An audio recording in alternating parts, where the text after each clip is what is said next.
and welcome to the Sleepy Science Secrets. Come in. Pull your blanket a little closer. Let your shoulders drop. Let your jaw soften. There is nothing pressing waiting for you right now. There is only this moment, this breath, this quiet corner of the night you have found your way to.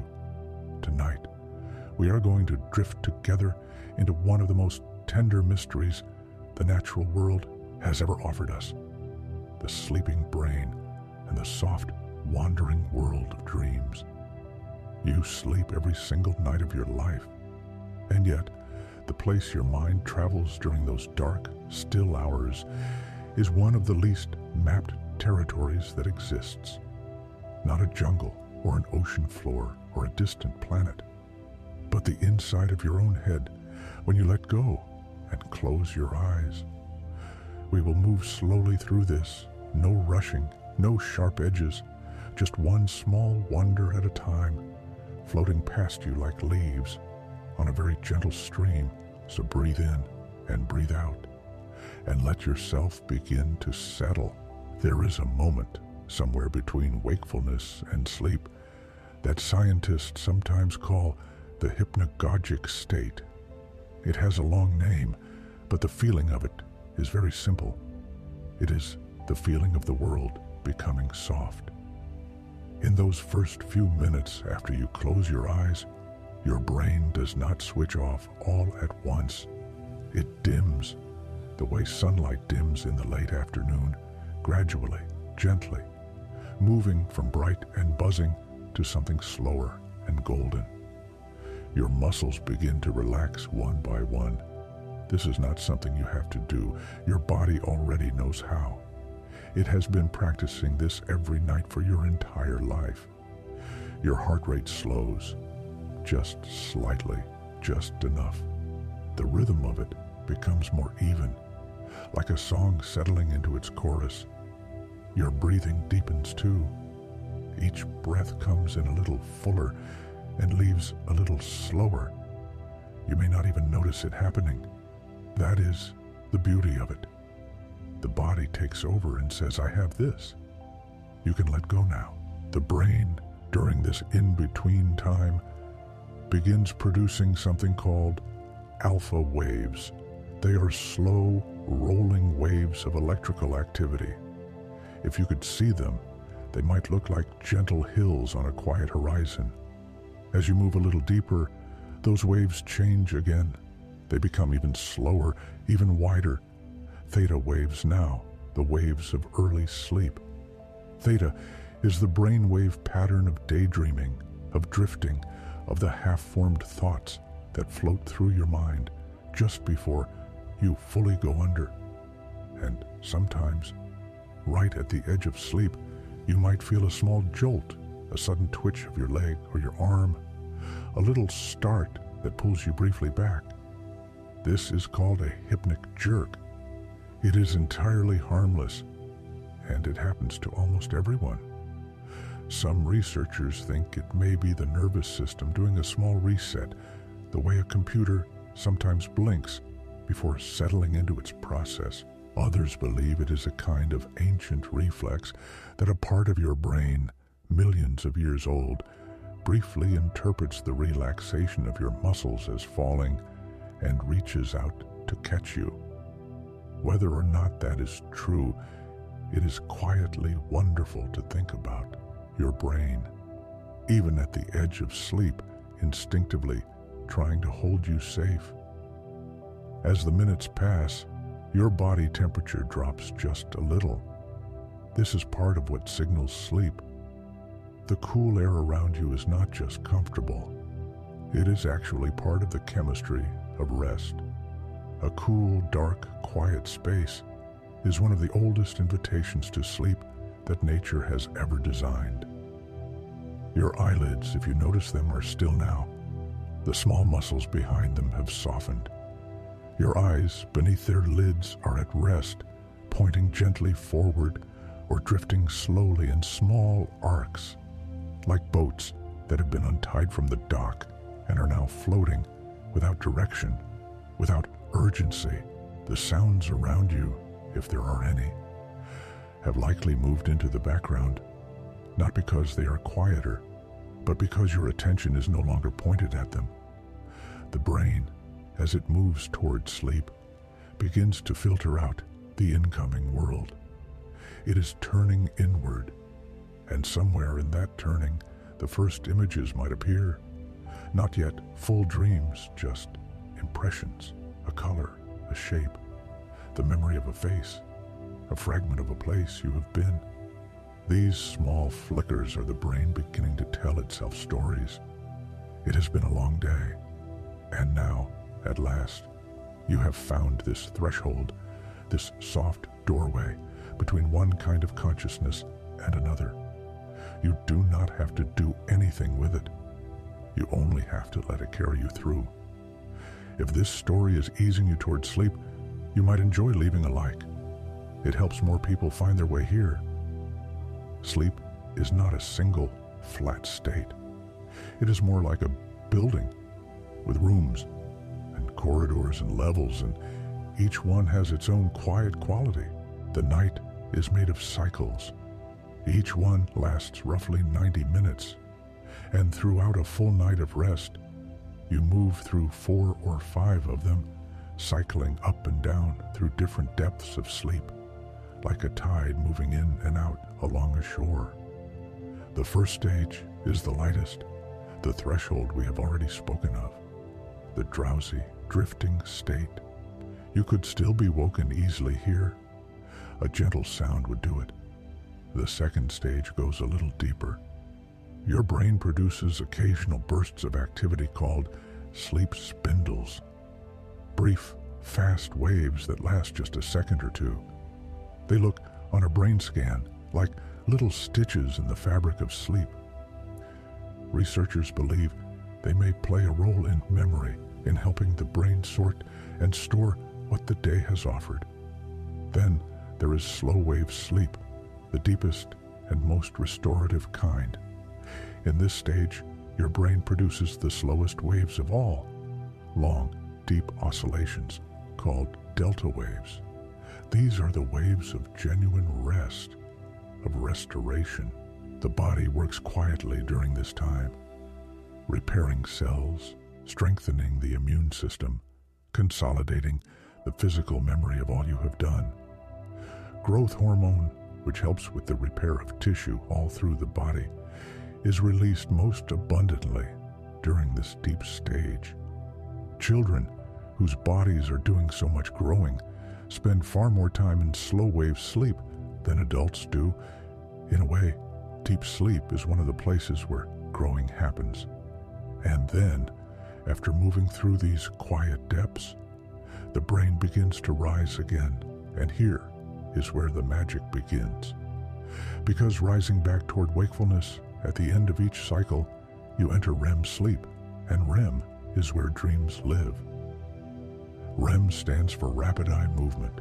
During this phase, your eyelids remain closed, but behind them, your eyes move, quickly, purposefully, in all directions, as if you're watching something, scanning, following. Most of what we call dreaming, the vivid, story-rich, emotionally textured kind, happens during REM sleep. Your brain is as active during this stage as it is when you are wide awake, sometimes more so. Certain regions of the brain, the ones involved in emotion, in memory, in story-making, are especially lit up. Meanwhile, the part of the brain most responsible for logic and rational thought grows quiet. This may be why dreams feel so real, even when they make no sense. The part of you that would say, wait, that is impossible, is resting, and so the brain is free to follow any thread it finds. As the night progresses, something interesting shifts. The earlier cycles of the night contain more slow-wave sleep, more of the deep, physically restorative rest. But toward morning, the cycles tip the other way. The slow-wave portions shrink, and the REM portions grow longer. By the time you are approaching the natural end of a night of sleep, you may spend as much as an hour at a time in dreaming.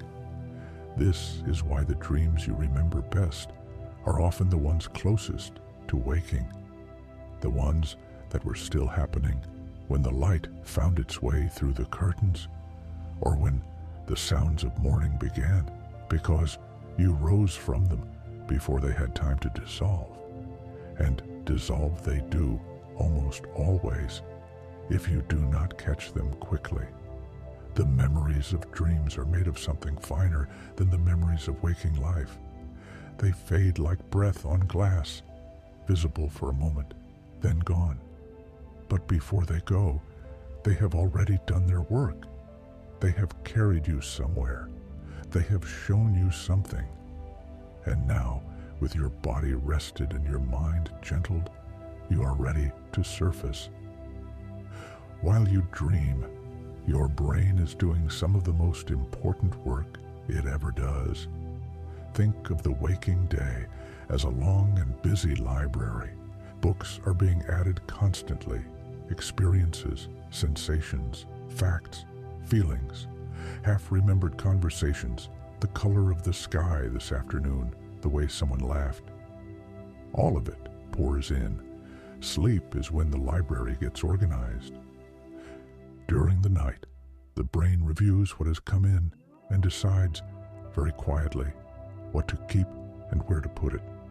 It transfers learning from short-term to long-term memory, a process sometimes called consolidation. Things you practice during the day become more solid during the night that follows. A musician who learned a new piece in the afternoon will find, come morning, that it sits more naturally under their fingers. A student who studied a new concept before bed will often feel the next day that it has settled, that it belongs to them in a way it did not the evening before.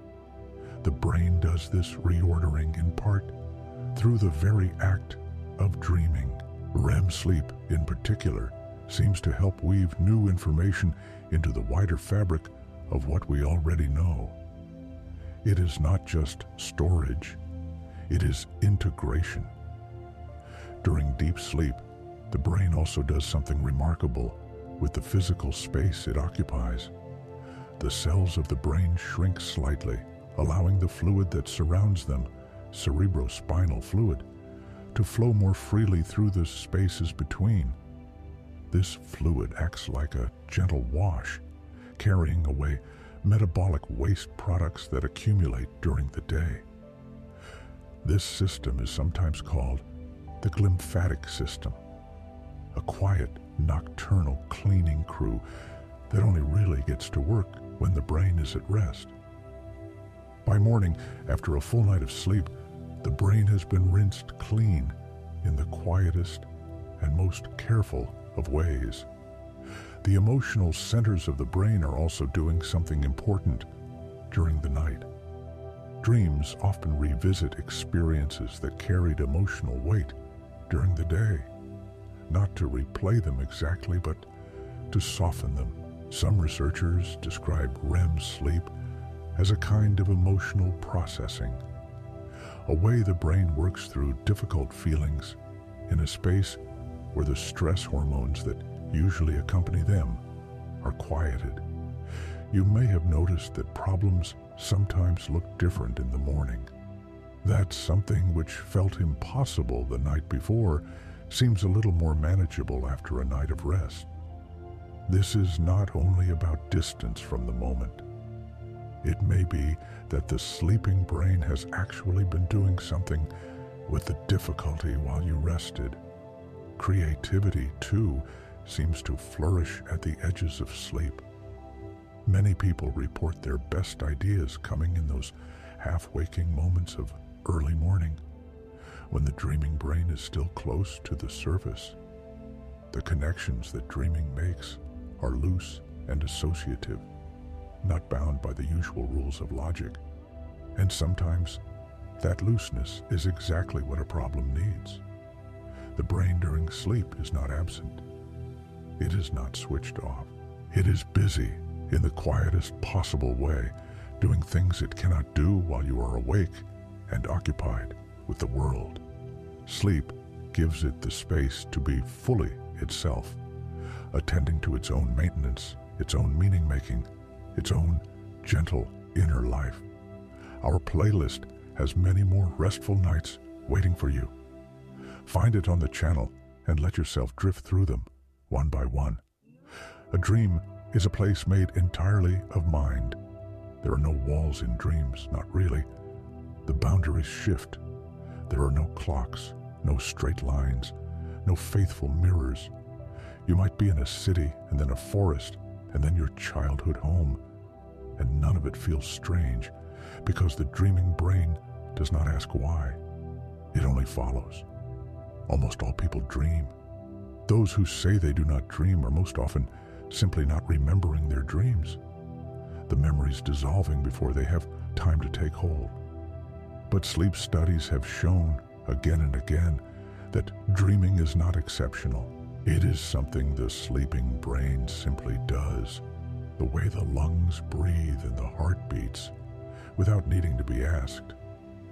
The content of dreams has fascinated human beings for as long as we have records of human thought. Ancient Egyptians believed dreams were messages from the gods. The Greeks built temples where people would sleep in hopes of receiving healing visions. For thousands of years, across every culture, the dream was considered sacred, a channel between the ordinary world and something larger. Modern science does not describe dreams as messages exactly, but it does recognize them as meaningful, as reflections of the mind's concerns, its emotions, its creative processing, its memory-making. Dreams speak in the language of metaphor and image, and they are very good at getting at things the waking mind sometimes overlooks. Common dreams appear across cultures with remarkable consistency. Flying, the sensation of lifting off the ground and moving freely through open air, is reported all over the world in every era. So, is the dream of being chased? Or of arriving somewhere unprepared? Or of finding a room in a house you thought you knew completely? These shared dreams suggest that some of what the sleeping brain produces is deeply human, rooted not just in individual experience, but in something more universal. The anxieties and yearnings that follow us into sleep are, in many ways, the same ones that have always followed us. Animals dream too. This is one of the most tender pieces of science there is. If you have ever watched a sleeping dog twitch its paws, heard it make small sounds, seen its eyes move beneath its closed lids, you have watched dreaming. Studies of rats show that their brains replay the paths they ran through mazes while they sleep, as if running them again in a quieter inner world. Birds dream. Certain fish show signs of REM-like sleep. Even octopuses, those strange and brilliant creatures of the deep, have been observed cycling through something that looks very much like dreaming sleep.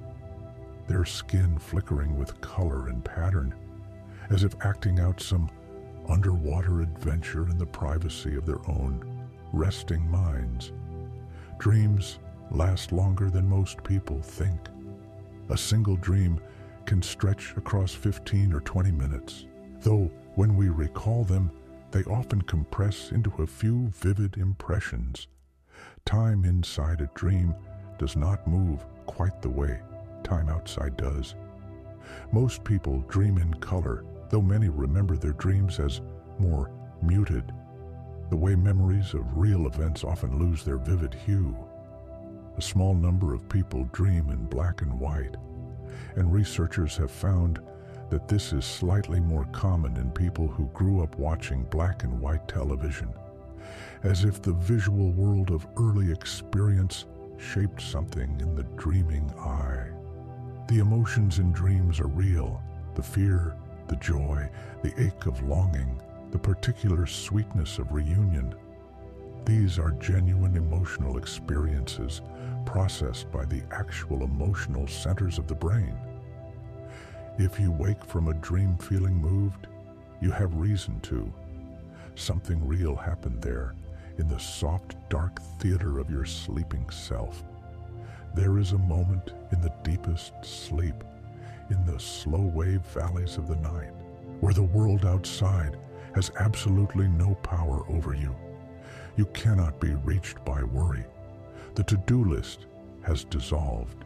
The future has stepped back. There is only this, the warmth, the dark, the body resting in itself. Scientists can look at a sleeping brain and tell, from the wave patterns alone, exactly how deep into sleep a person has gone.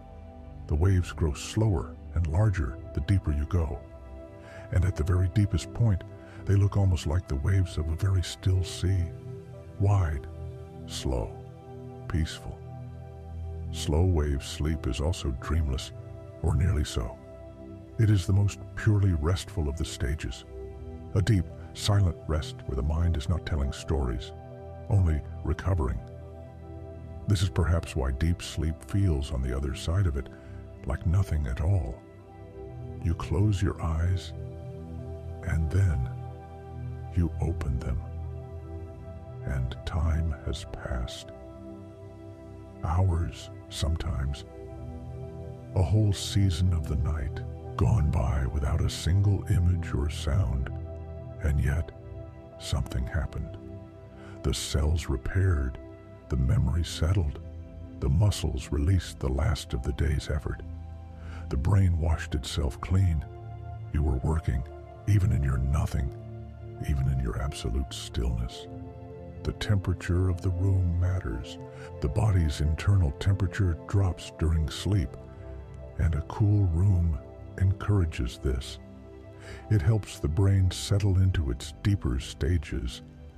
A temperature somewhere between cool and comfortable, the kind that makes a blanket feel like something to lean into, is genuinely helpful. Darkness matters too. Light falling on the skin, even through closed eyelids, can signal to the brain that morning is arriving, nudging it back toward wakefulness before it is ready. This is why darkness, real and quiet darkness, is one of the oldest aids to deep sleep. It tells the brain, safely, that the world is still at rest. Sound matters in its own gentle way, not silence necessarily. Many people sleep more deeply with soft background sound, rain or running water, or the low hum of a distant fan.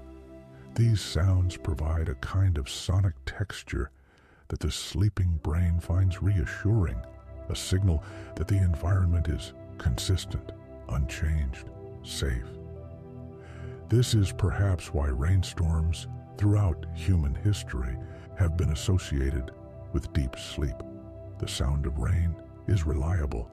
It is continuous, uncomplicated, unhurried. It asks nothing of you, and so the brain, hearing it, relaxes its vigilance. Water sounds of all kinds seem to have this quality: the murmur of a stream, the distant breathing of an ocean, waves arriving and withdrawing in their ancient, unbroken rhythm. These are among the most calming sounds the natural world offers, and their effect on sleep is real and measurable. Even in the depths of slow-wave sleep, the brain maintains a very quiet, very selective attention to the outside world. If your name is called, you might stir. If a baby cries, a new parent will be pulled immediately toward waking. A smell of smoke, a sound that does not fit. The brain never fully surrenders its care for you. Even at rest, some part of it is listening. But all the ordinary sounds of the night, the house settling, the wind against the glass, the small nocturnal movements of the world, these it learns to filter, to let pass. They belong to the safe background of sleep. They are the texture of rest, not its interruption. If you are feeling peaceful, A like on the video means a great deal. It helps this channel reach someone else who needs a quiet night. Sleep has a chemistry, a quiet, beautiful chemistry that the body conducts entirely without your awareness. Melatonin is the most well-known of sleep's molecules.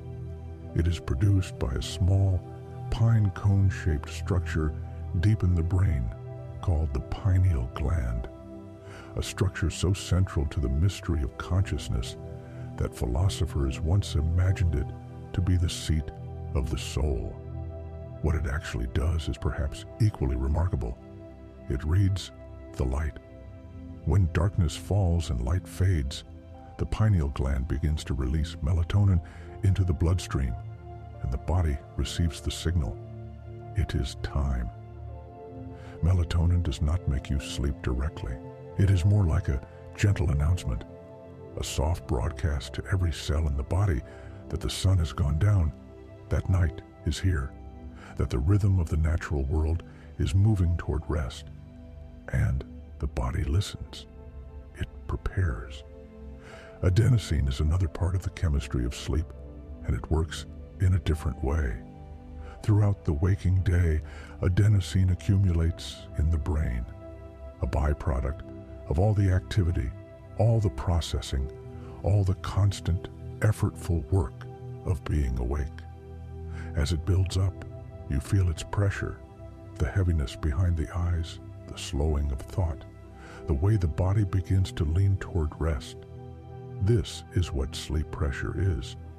Adenosine asking to be cleared. And during sleep, especially during deep sleep, adenosine is cleared, washed away, reabsorbed. This is one of the reasons that sleep is genuinely restorative in a physical, chemical sense. You're not just resting, you are clearing a real accumulation from the tissue of the brain. Caffeine, interestingly, works by temporarily blocking adenosine receptors, the brain's ability to detect the adenosine that is there. It does not clear the adenosine. It only quiets the signal. This is why, when caffeine wears off, the tiredness returns. The adenosine was always waiting patiently to be felt. During sleep, the brain is bathed in other helpful molecules as well. Acetylcholine rises during REM sleep, one of the neurotransmitters associated with learning and memory, and with the vivid, moving quality of dreams. The visual cortex, the part of the brain that processes what we see, receives some of its richest activity during REM, even in the total absence of light. Serotonin, which is associated with warmth and contentment during the day, quiets during REM sleep, as if making room for something else, some other kind of experience. And norepinephrine, the brain's alerting signal, falls to its lowest levels of the entire day during REM. This may be part of why the emotional experiences of dreams, though vivid, do not trigger the full physiological stress response that the same experiences would cause during waking life. You can face strange things in a dream, intense things, and wake from them quietly, without the racing heart and clenched muscles that real fear brings. The chemistry protects you. It allows the dream to unfold its story in a softer container. The hormone cortisol, which helps with alertness and energy, follows an opposite rhythm to melatonin. It is lowest in the early hours of the night and begins to rise gently in the hours before waking, preparing the body very gradually to meet the day. By the time you open your eyes, cortisol has already begun its quiet work, warming the engine, lifting you toward consciousness. All of this chemistry, the rise and fall of hormones, the clearing of waste, the bathing of neurons in the right signals at the right times, happens in coordination, perfectly timed, orchestrated without any effort from you. Your body knows how to sleep. It has always known. There are parts of the brain that become especially alive during dreaming, and if you could see them glowing in the dark of the skull, you would find them beautiful. The amygdala, two small almond-shaped structures deep in the center of the brain, one on each side, are among the most active during REM sleep. These are the emotional centers. They process fear and joy and sadness and love. In waking life, they help you respond to the world. In dreaming, they help you feel it.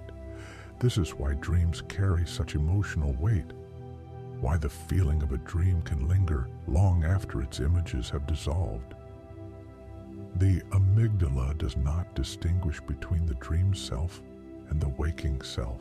It responds fully, warmly, to whatever the sleeping mind has made. The hippocampus, the brain's great memory center, curled like a seahorse in the temporal lobe, is also deeply involved in dreaming. It is constantly in conversation with the cortex during sleep, replaying fragments of experience, finding connections between old memories and new ones, constructing the associative webs that make dreaming feel so strange and so rich at once. The visual cortex, as we noted, receives remarkable signals during REM sleep, almost as rich as those it receives from actual visual input during the day. This is why dreams are so often visual, why they look like something. The dreaming brain is painting with light it has generated itself. There is a region of the brain called the default mode network, a set of areas that become active when you are not focused on any particular task. When you daydream, when you remember, when you imagine, the default mode network hums along. And during REM sleep, it is especially engaged. Perhaps this is the network that writes the dreams, assembling images and stories from the material it has gathered, following its own quiet logic. The prefrontal cortex, which handles planning and logic and the restraint of impulses, quiets significantly during REM sleep. This explains the remarkable permissiveness of dreams, why you can fly, why you can meet people who have been gone for years, why the impossible feels natural. The editor is resting. The dreaming brain writes freely. Occasionally, the prefrontal cortex wakes up just a little during REM sleep, and when it does, something extraordinary can happen. The dreamer becomes aware that they are dreaming. They realize from within the dream that the world around them is a construction of their own sleeping mind. This is called lucid dreaming. Lucid dreamers can sometimes influence their dreams, can turn in the dream and change direction, or call up specific images, or choose to fly. The degree of control varies enormously, but the simple fact of awareness, of knowing you are dreaming while the dream unfolds around you, is already a remarkable thing. A mind observing its own sleeping self, consciousness folding gently back on itself in the dark. Some people learn to enter lucid dreams deliberately through specific techniques practiced over time. Others stumble into them spontaneously, especially in the long REM periods of morning sleep, when waking and dreaming are closest to each other, when the boundary between them is most thin. There are more gentle stories in the playlist for you, each one made to help you drift off easily. Do visit whenever you need a quiet night. Children sleep differently than adults, and there is something deeply moving in understanding how. A newborn baby sleeps between 16 and 17 hours a day. Not because they are lazy, but because they are busy in a way that is almost impossible to imagine. Every hour of every day, their brain is making new connections at a rate that will never again be matched in a human life. Something like 1 million new neural connections every second in the first years of life. And sleep is where so much of that wiring gets reinforced, where the connections made during waking hours are stabilized, strengthened, made permanent. A sleeping baby is growing, not just in body, but in mind, in the invisible architecture of the self. Newborns spend about half their sleep time in REM sleep, far more than adults, who spend only about 20%. This disproportionate dreaming may be because the developing brain needs the stimulation. REM sleep activates the neural circuits even in the absence of external input. It gives the developing brain a way to practice, to rehearse, to organize itself. In a sense, babies dream so much because they have so much learning to do. As children grow, the proportion of REM sleep gradually decreases, and the architecture of sleep begins to look more like an adult's. But throughout childhood, sleep remains more abundant and deeper than it will be in adult life, the body and brain making the most of the greatest period of growth. Teenagers, interestingly, experience a biological shift in their circadian rhythms, the internal clocks that govern sleep and waking. Puberty brings a genuine neurological push toward later sleep and later waking. The teenage tendency to stay up late and sleep late in the morning is not stubbornness, it is biology. The timing of the melatonin signal shifts, the clock runs later, and the body genuinely is not ready for sleep at the same hour it once was. This is a relatively recent scientific understanding, and it has begun to change some of the ways schools think about start times for teenagers, recognizing that asking a developing brain to be fully functional at 7 in the morning may be working against its own natural rhythms. Older adults, at the other end of life, often find that sleep changes again. The deep stages become shorter. There is more waking through the night. The circadian rhythm may shift earlier, pulling towards sleep in the early evening and waking in the early morning, the opposite of the teenage pattern. None of this is failure. It is the natural movement of the body through its seasons. Sleep changes as we do. It accommodates us at every stage, finding the shape that serves us best in the particular chapter of life we are living. In many cultures around the world, the afternoon has long been recognized as a natural time for rest, a brief quieting in the middle of the day, a small unofficial permission to pause. There is a reason for this that goes beyond cultural tradition. The circadian rhythm, that ancient internal clock, produces a gentle dip in alertness in the early afternoon, typically around 8 hours after waking. Energy drops a little. The mind becomes less sharp. The body leans almost imperceptibly toward stillness. This is sometimes called the post-lunch dip, though it happens even in people who have not eaten lunch. It is not about the meal, it is about the clock. The same clock that governs nighttime sleep produces this smaller tidal shift in the middle of the day.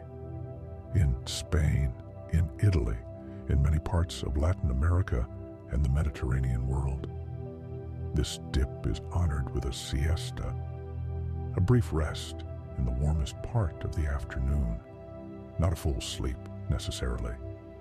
Often just a quiet closing of the eyes, a withdrawal from the activity of the day, a few minutes of simply being still. Research has found that even a very short nap, 10 to 20 minutes, can restore alertness, improve mood, and enhance performance in the hours that follow. The brain, given even a brief rest, returns to its tasks refreshed. A longer nap of around 90 minutes, a full sleep cycle, can include REM sleep and the associated benefits of memory consolidation and emotional processing. Some researchers call these power naps, though the word power seems at odds with the gentle reality of lying quietly in the afternoon light. The ancient world seems to have understood this rhythm intuitively. The siesta is not a modern invention. Traces of afternoon rest appear in Mediterranean cultures going back thousands of years. The body's wisdom preceded the science by millennia. Even without a formal rest, the afternoon offers something valuable, a natural opportunity to slow down, to step back from urgency, to let the mind move at a gentler pace. A walk, a quiet cup of something warm, a few minutes outside in the softened afternoon light with no particular destination. The light in the afternoon has a quality all its own. It is warmer than midday light, more golden, more forgiving. It falls at a lower angle and illuminates things differently, catching dust motes, casting longer shadows, turning ordinary landscapes into something that looks almost painted. Photographers call it the golden hour, and it arrives twice a day, once in the morning, once in the afternoon. As the sun makes its arc and the angle of light changes, there is something that feels like a natural invitation to rest in that light, as if the world itself, in turning toward the afternoon, is encouraging you to soften a little, to let the pace of the morning go, to breathe differently. If you are enjoying this journey, please do leave a comment. It warms this little channel greatly to hear from you. There is a particular quality to the hours between 2 and 4 in the morning. If you have ever been awake in them, you may know it. The world outside is at its most still. The traffic has stopped. The birds have not yet begun. Even the wind often rests. In many historical records, particularly from before the widespread use of artificial light, people describe a different relationship with the night, one that included 2 distinct periods of sleep with a brief waking in the middle. First sleep would come at nightfall. Then, some hours later, there would be a natural waking, a quiet hour or two in the middle of the night, often described as peaceful, reflective, gentle. And then second sleep would come, carrying them through to morning. This pattern appears in literary and medical records from medieval Europe and beyond, and some researchers believe it may represent a more natural human sleep pattern, one that artificial light and the demands of modern schedules have simply smoothed over. If you have ever woken at 3 in the morning and felt, despite the hour, strangely calm and clear-headed, you may have encountered this old rhythm. The mind in those still hours has a quality that is different from the day, less urgent, more reflective, open in a particular way. The brain during these middle-of-night wakings is often in a theta state, the same gently alert, gently dreamy state that occurs at the edges of sleep. Ideas arrive differently in theta. Connections form that would not form in the more focused, more analytical beta waves of ordinary wakefulness. Many creative people have spoken of these nocturnal hours as among their most productive, not productive in the sense of busy, but productive in the sense of generative, of ideas rising like bubbles from somewhere deep, unhurried, surprising.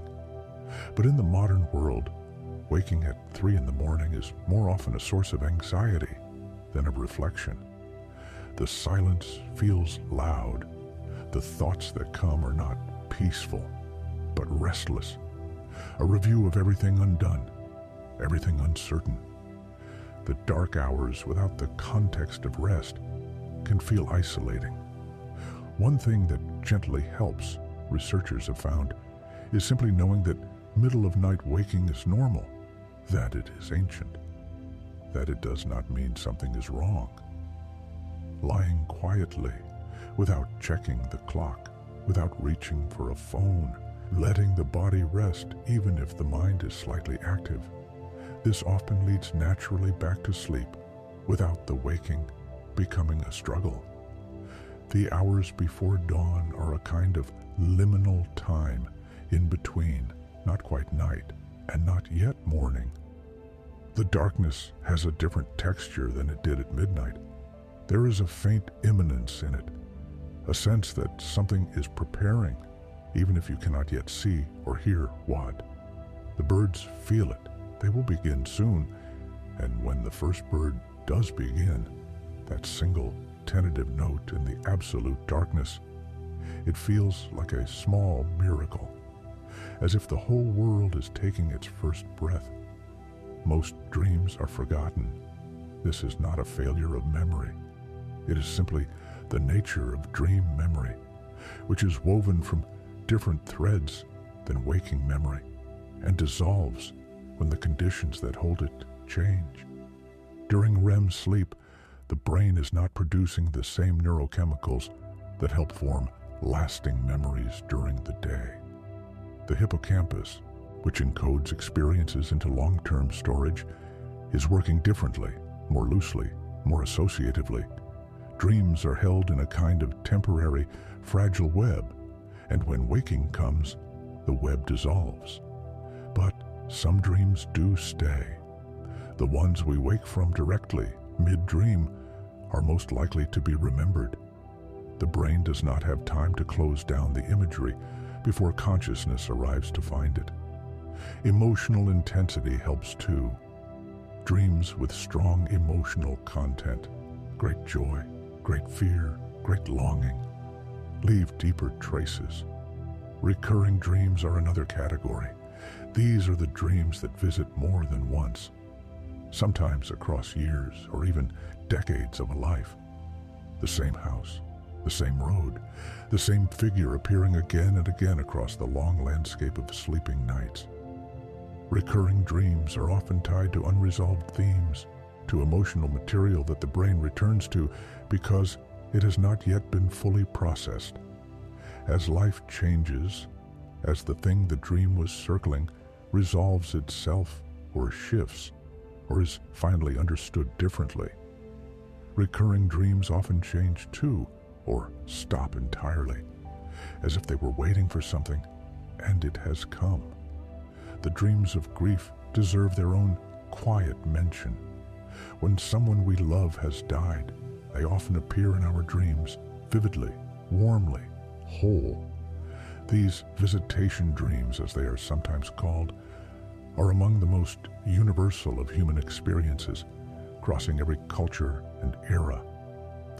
Whatever the brain is doing in them, processing loss, practicing memory, seeking reunion in the only space still available, many people describe them as genuine gifts, a place to be with someone again, however briefly.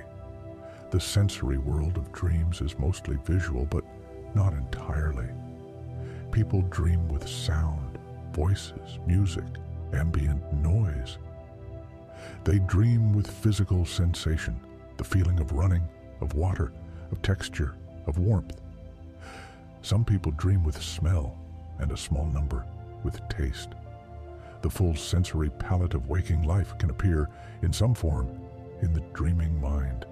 People who are blind from birth dream differently, not with visual images, but with the senses that are most active in their waking lives: touch, sound, movement, spatial sense.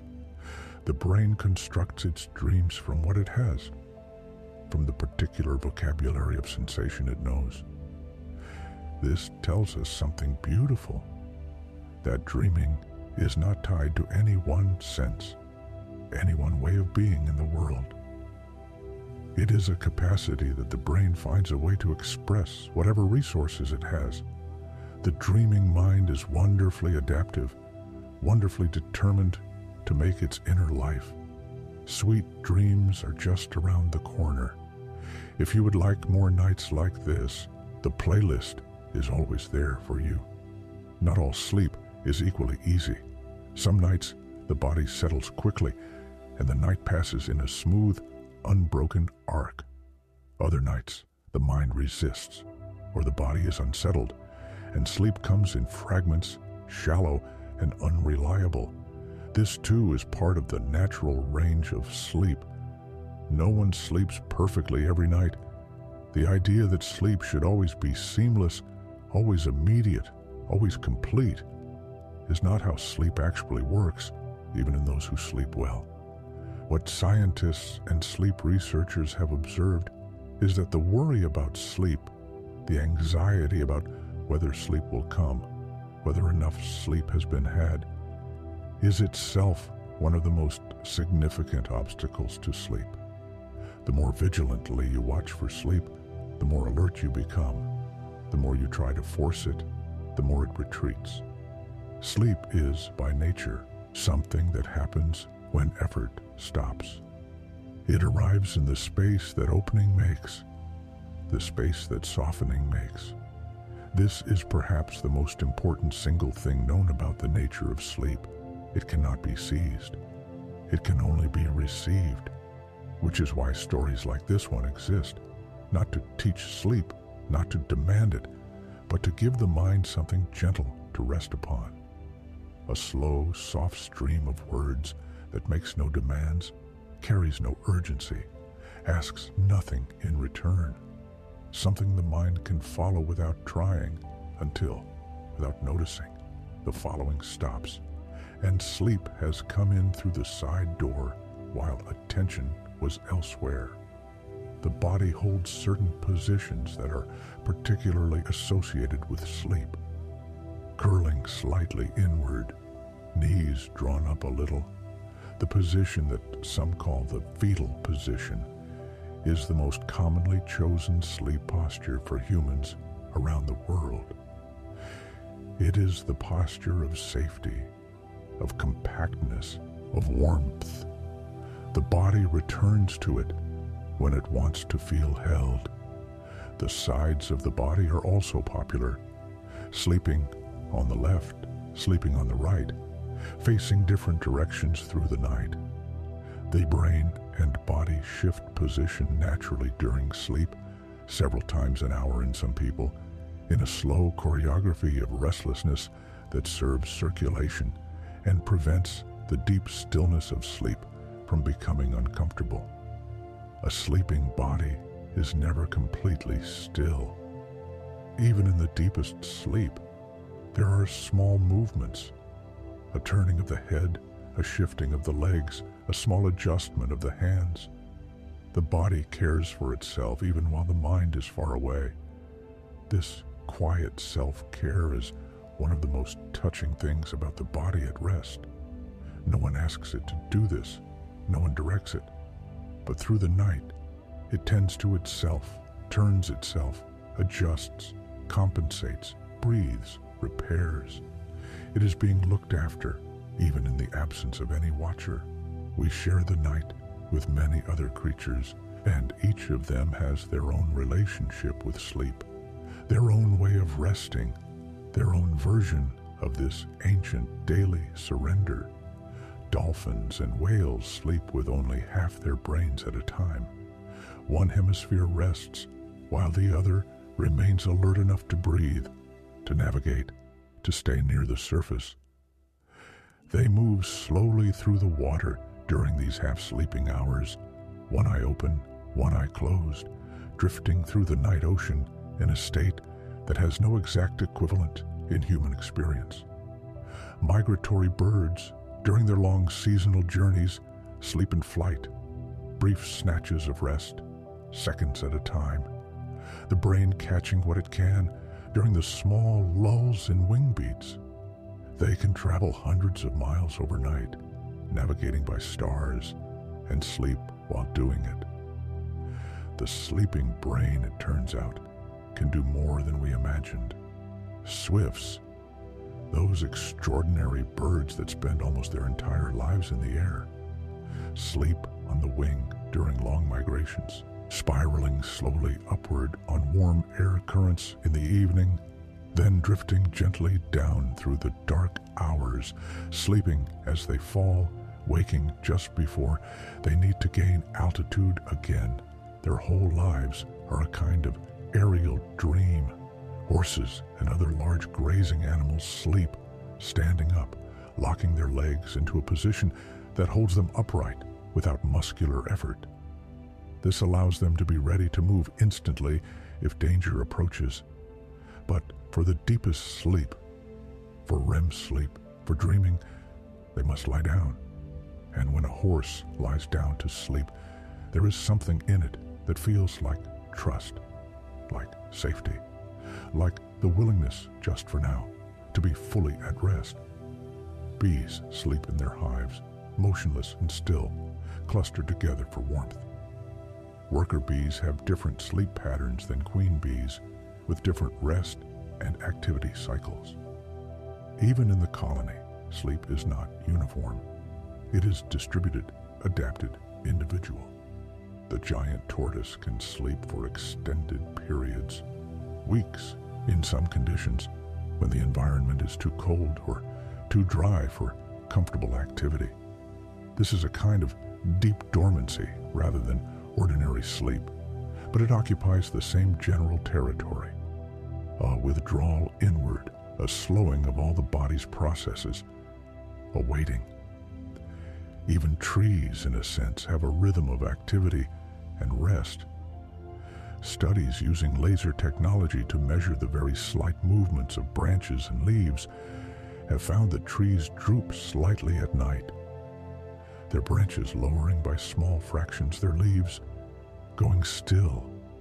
They are not sleeping exactly as animals sleep, but there is a nightly quieting, a lessening of photosynthesis and movement, a kind of plant patience that carries them through the dark hours until the light comes back.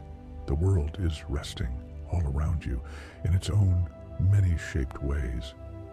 You are not alone in this descent toward quiet. The dolphin drifts with one eye open. The swift spirals on a warm current. The horse stands with its eyes half closed. The tree holds its branches just a little lower than it will tomorrow morning. And you're here, breathing slowly, letting the night do what nights have always done. If this has been a comfort to you tonight, a like or a comment would mean a great deal. This channel is built for people exactly like you. For as long as human beings have had inner lives, sleep has been understood as something more than rest. It has been a portal, a prophecy, a meeting place. The ancient Mesopotamians recorded their dreams on clay tablets, pressing cuneiform impressions into soft clay with a stylus, preserving the images of their sleeping minds in the oldest writing system we know. Some of these tablets are still readable, dreams that were dreamed more than 4,000 years ago. The Egyptians built temples specifically for the purpose of sleeping. Incubation temples, they are sometimes called, where a person in need of guidance or healing would sleep within the sacred space and wait for a dream to come. The dream was the answer. The sleep was the pilgrimage. The Greeks continued this tradition, most famously at Epidaurus, the sanctuary of Asclepius, the god of healing. Thousands of people traveled from across the ancient world to sleep in that place, to lie on the cool stone, to breathe the temple air, and to receive what the sleeping mind in that sacred context might offer. Many left describing healing.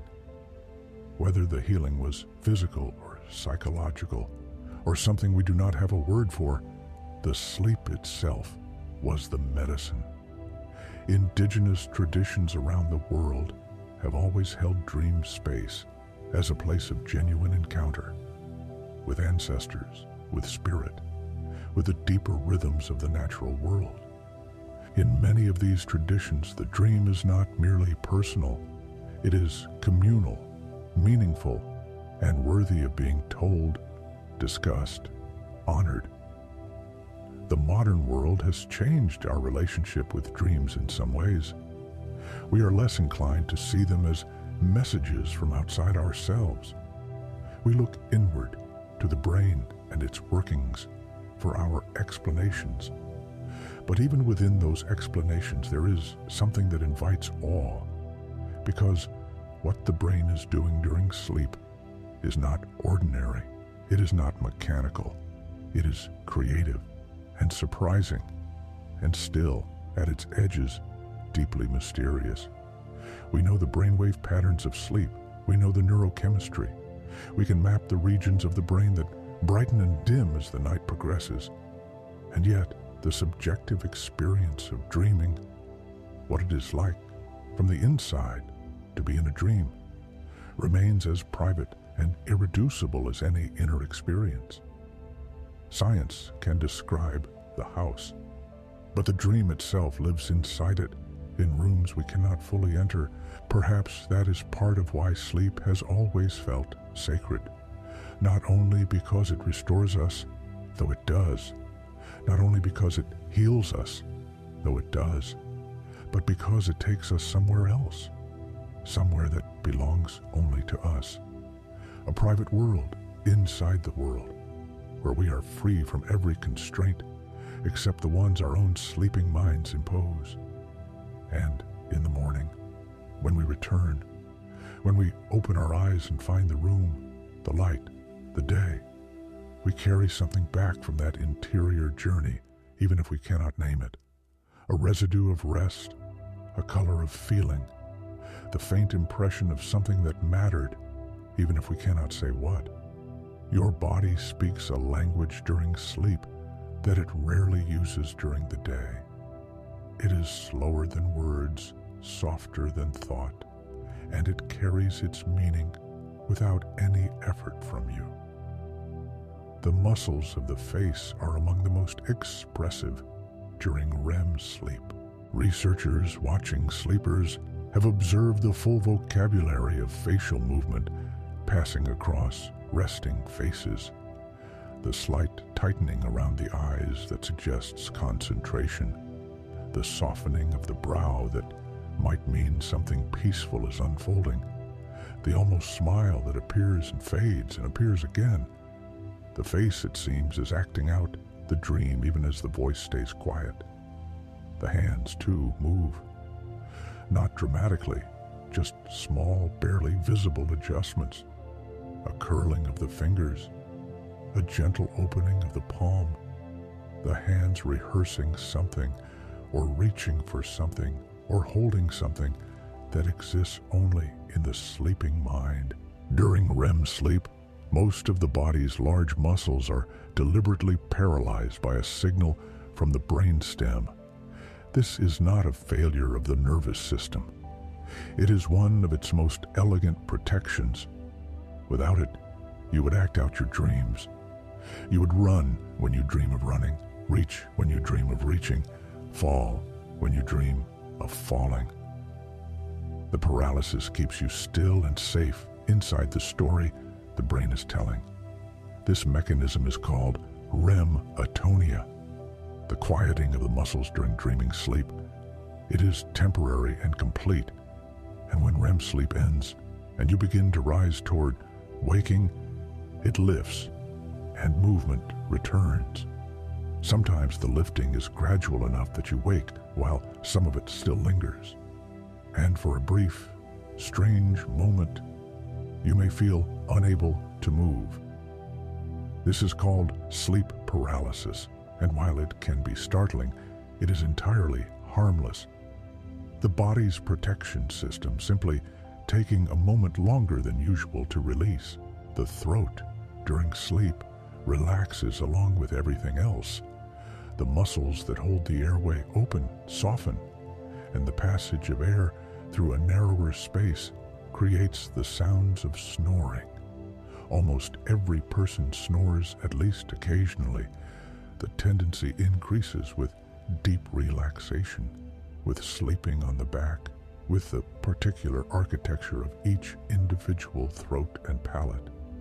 It is one of the most universal and least flattering sounds that sleep produces, and it is also one of the most ancient. Throughout human prehistory, communities sleeping close together have been serenaded by each other's snoring. The skin during sleep continues its quiet work, renewing, regenerating. The outer layers of skin cells are replaced most rapidly during the night, when the body's resources are not occupied with movement and the demands of the waking world.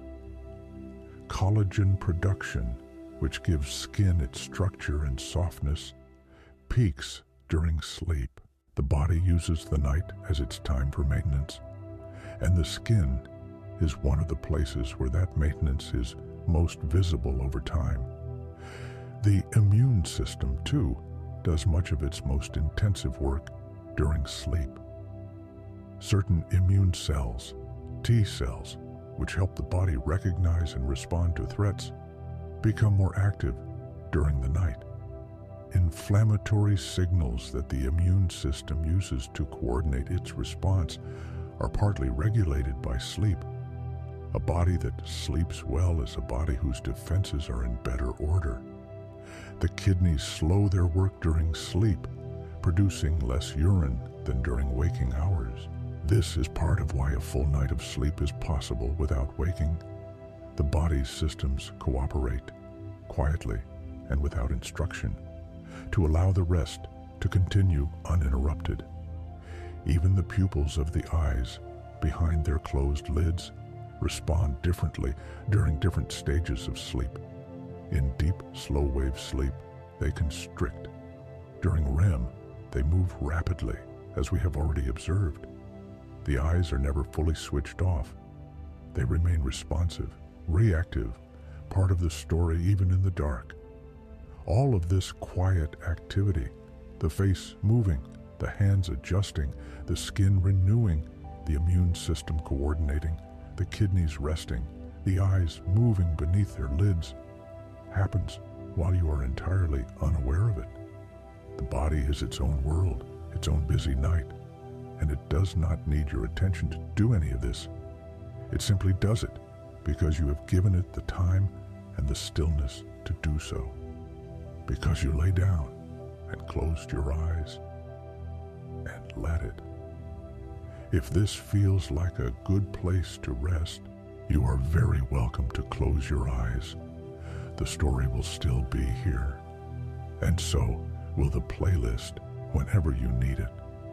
Long before clocks, before calendars, before any human system for tracking the passage of time, there was the rhythm of light and dark, the sun rising, the sun setting, the stars appearing, the birds beginning. This rhythm is so ancient, so fundamental, that it is written into the biology of almost every living thing on Earth. It is called the circadian rhythm, from the Latin circa diem, meaning about a day, and it is not merely a habit or a preference.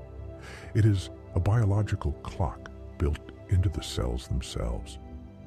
Every cell in your body contains its own version of this clock, its own set of genes that switch on and off in rough coordination with the 24-hour cycle of the planet's rotation. The master clock lives in a small cluster of cells in the brain called the suprachiasmatic nucleus, a name far too large for something so tiny.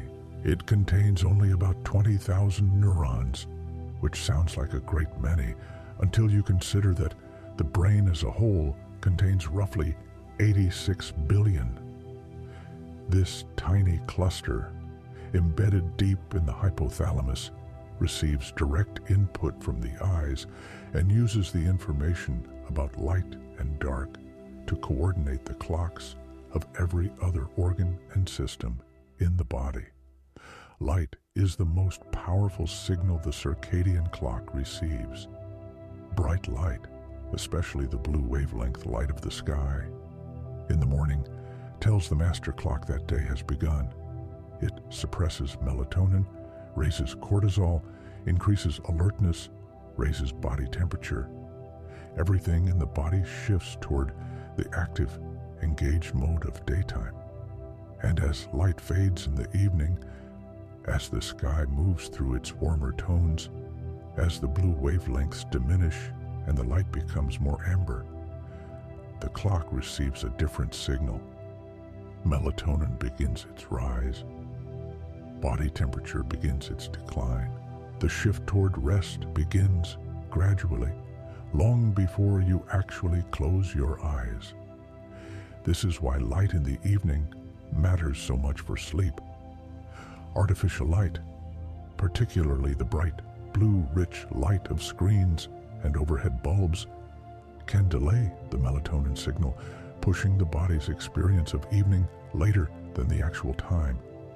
The body does not distinguish between sunlight and screen light. Both carry the same information. Day is here. Keep going. The warm, dimmer light of candles and lanterns, the light that human beings lived by for most of their history, is much closer to the amber tones of sunset. It carries far less blue light, and so it does not significantly delay the melatonin rise. There is something in sitting by candlelight in the evening that is genuinely closer to the body's needs than we might expect. Seasons affect the rhythm too. In winter, when days are short and nights are long, many people find that they naturally feel sleepy earlier and sleep longer.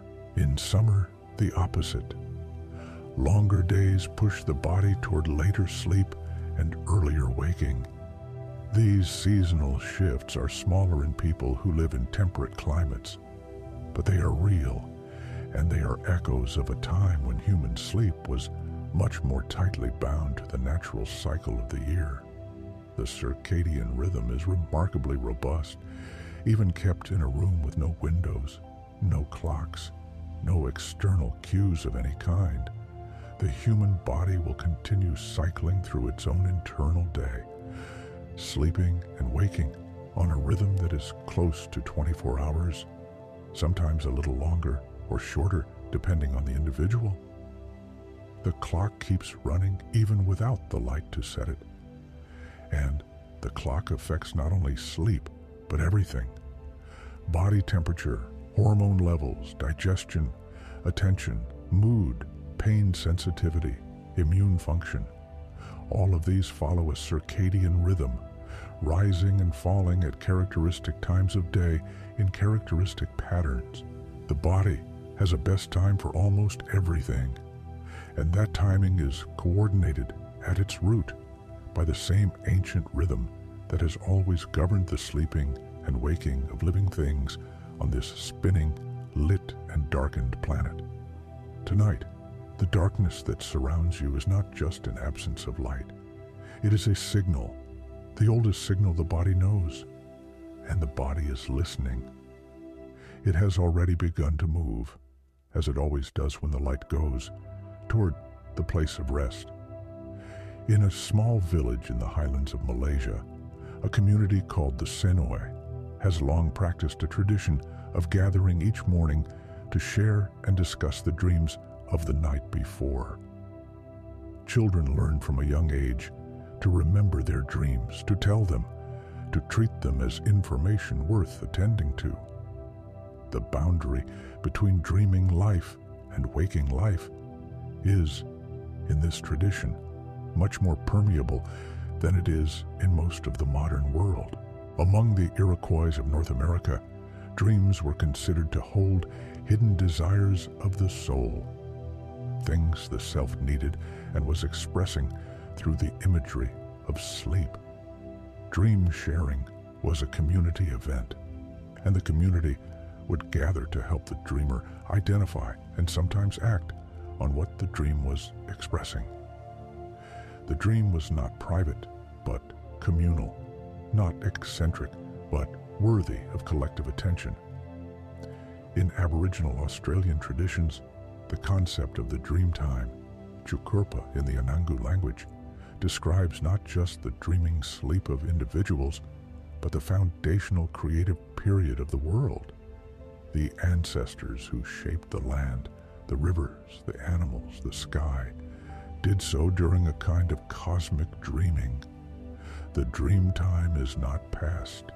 It is always present, always available, accessible through certain places and certain practices and certain states of mind, including sleep. This understanding of dreaming as something larger than the individual, as a layer of reality that persists beneath the surface of ordinary waking life, appears in many indigenous traditions around the world. It is a view that science, with its individual focus and its neurochemical explanations, does not exactly share.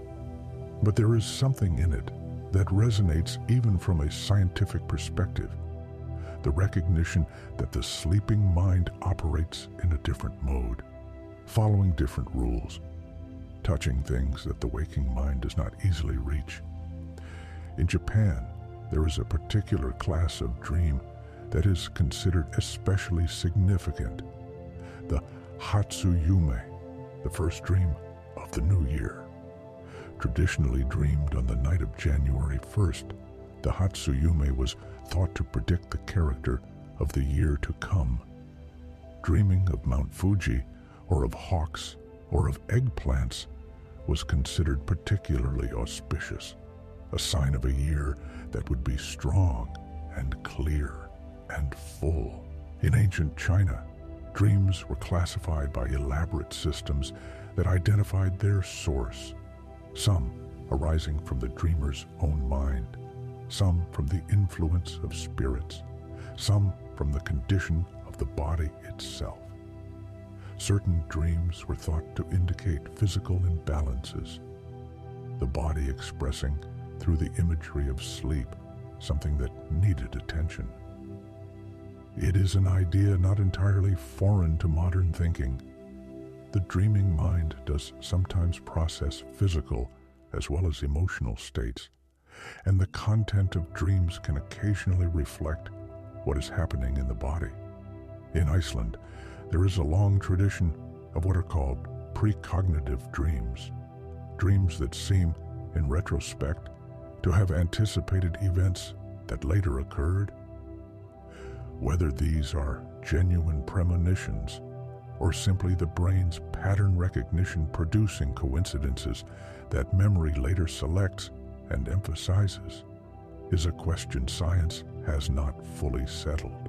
But the tradition is ancient and widespread, and the experience of dreaming something that later seemed to come true is one that many people report across every culture.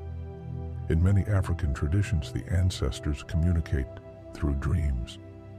A person who has recently died may appear in a dream not as a ghost, but as a presence, a continuation, a visitation. These dreams are taken seriously. They are shared with elders. They are considered as real in their way as any waking encounter.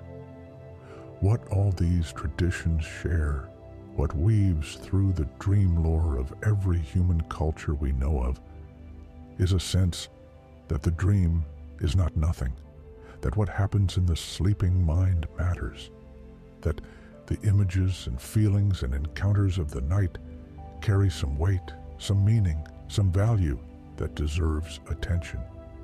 Modern neuroscience would perhaps frame this differently, talking of memory consolidation and emotional processing and the default mode network.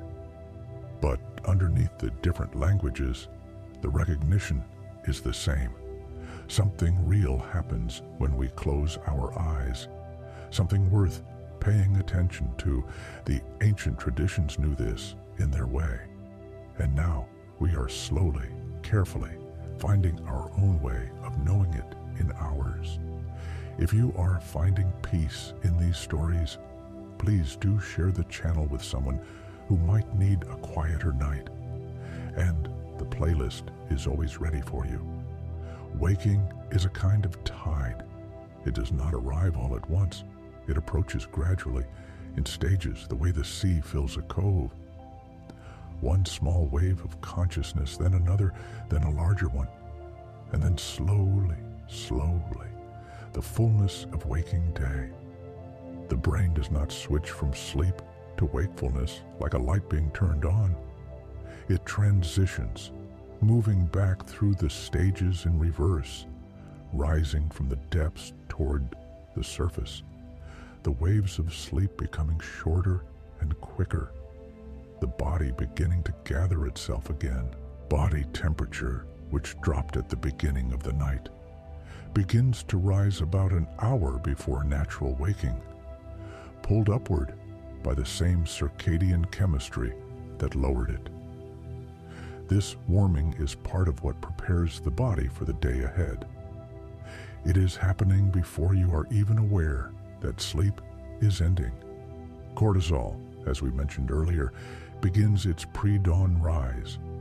But in the last 30 to 40 minutes before natural waking, there is a sharper increase, sometimes called the cortisol awakening response. This is the body putting out a quiet wake-up call to every cell. Something new is coming. Begin to prepare. Heart rate picks up slightly. Blood pressure begins its gentle morning climb. The muscles, which have been resting in atonia during the final REM period, begin to regain their tone. The body, piece by piece, is switching itself back on. Often, there is a final dream close to waking. Vivid, emotionally rich, sometimes strange. These are the dreams most likely to be remembered, because consciousness arrives to find them still in progress. They feel closer to reality than the dreams of midnight, because the brain is already halfway back to the world. Birdsong, where it exists, becomes audible in the last hour before dawn. This is not random. Birds begin to sing in a very specific order. First, the species with the largest eyes relative to their heads, those most sensitive to the first faint traces of light that the sky produces long before sunrise. The robin, the blackbird, the song thrush. They begin before the sky has visibly changed. They are responding to light that human eyes, in the darkness of a room, cannot yet detect. This sequence of birdsong, the dawn chorus, is one of the most beautiful and ancient acoustic events in the world. It happens every single morning, everywhere that birds live, in every season and every latitude. If you have ever heard it properly, lying still in a half-awake state, listening as one voice joins another and another until the whole morning is full of it, you know that there is something in it that reaches something in you, something that feels like belonging to the world, like being exactly where you are supposed to be. The hypnopompic state, the mirror of the hypnagogic, is the name researchers give to the mental space of waking up. It is the cousin of the falling asleep state, with the same quality of looseness, the same tendency toward imagery and association, the same proximity to the dream. Ideas that arrive in the hypnopompic state have the same associative richness as those that arrive at the edge of sleep. They come from a place that the fully waking mind has not yet closed off. Many people find that they are gentler with themselves in the morning, before the day's full demands have arrived, before the calendar and the list and the obligations have reasserted themselves. There is a brief window in those first minutes of waking, when the world is still forming itself around you, when you are still, in some small way, between one kind of self and another. The quality of the first light matters. The soft gray of very early morning, before the sun clears the horizon, has its own quality, diffuse and gentle, falling without shadow. Then, the first direct light, which arrives at a very low angle and illuminates everything from the side, so that Ordinary things gain texture and detail that they lose when the sun is high. Morning light is, in this way, one of the most beautiful lights of the day. And waking into it, even half asleep, is a small daily gift. And then, gradually, you are here, fully in the day. The night has passed, doing all its quiet work. The brain has cleaned itself, organized its memories, processed its feelings, run its dreams. The body has repaired what needed repairing, renewed what needed renewing. You have traveled a long way in the dark, and you have arrived, as you always do, back at the morning shore. Every night that you sleep is a small act of trust. You put down everything you have been holding. You close your eyes to the world. You let the hours pass without watching them. And when you open your eyes again, the world is still there, and you are a little more ready to meet it. Sleep is perhaps the most democratic of experiences. The very young and the very old, the busy and the still, the troubled and the at peace. All of them sleep.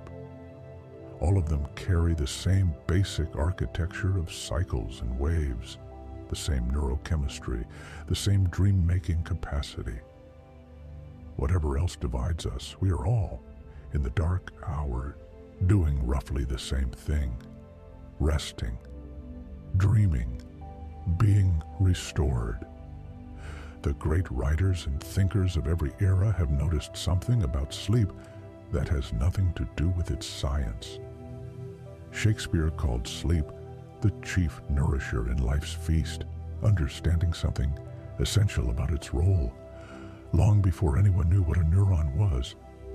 Keats described sleep as the soft embalmer of the still midnight, the humble darkness, the kind old nurse who keeps the heavy world away. Thomas Edison famously saw sleep as a waste of time and slept far less than he needed, which may explain his famous afternoon naps, which he relied on to stay functional. He was wrong about sleep being wasteful, but he was perhaps accidentally right about something. The nap taken at the right moment genuinely works. The sleeping mind does not need a full night to restore something. Winston Churchill napped every afternoon without apology, even during the most intense years of his life, keeping a bed in the Houses of Parliament for precisely this purpose. Albert Einstein slept 10 hours a night and napped in the afternoon. Leonardo da Vinci, according to some accounts, slept in multiple short sessions throughout the day, a polyphasic schedule that kept him rested without a single long night. Sleep shaped these lives, as it shapes every life, not as a luxury or an indulgence, but as a foundation, the thing that made the waking hours possible, that made thought possible, that made feeling possible. There is a word in Japanese, nemuri, that means sleep, but carries a warmth in its associations that the English word does not quite match. Sleep in Japanese culture has historically been understood as something to be done well, to be taken seriously, to be protected. Sleeping on public transport, in offices, even in meetings, is not seen as laziness, but as a sign that a person is working hard enough to need rest wherever they can find it. In Portuguese, there is a word, saudade, often translated as a longing, a nostalgia, a wistful ache for something loved. And perhaps there is something like saudade in the way we sometimes feel about our best nights of sleep. A fondness for those long, deep, uninterrupted nights that restored us completely, that we carried forward into days that felt lighter and clearer for them. The science of sleep is still young. There is much that remains unknown. Why exactly we dream, what the specific function of each dream might be, whether there are experiences during sleep that science has not yet found words for. These are open questions, and they may remain open for a long time. The sleeping brain is one of the last genuinely mysterious territories left to explore. And perhaps that is fitting.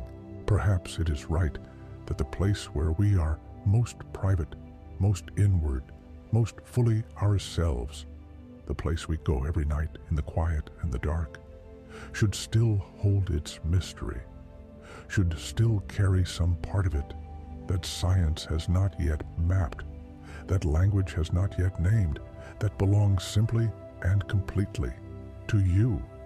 Tonight is one more gift of exactly this kind. One more night of the faithful, ancient, ongoing act of sleep. One more chance for the brain to do its tender, invisible work. One more dream waiting to be dreamed in whatever language dreams speak to you. Receive it. Let it carry you. The morning will come when it always comes, and you will be there to meet it, rested and renewed, carrying, if only faintly, the warmth of where you have been. Thank you for being here tonight. If these stories have been a comfort, please leave a like and explore the playlist. Each episode is waiting quietly for whenever you need it. You have traveled a long way through this night, from the first soft dimming at the threshold of sleep, through the architecture of cycles and waves, through the chemistry that washes and restores, through the vivid and tender world of dreams. You have moved gently through all of it, and the night has moved with you. The brain, even now, is doing its quiet work. The waves are slowing. The world outside is still.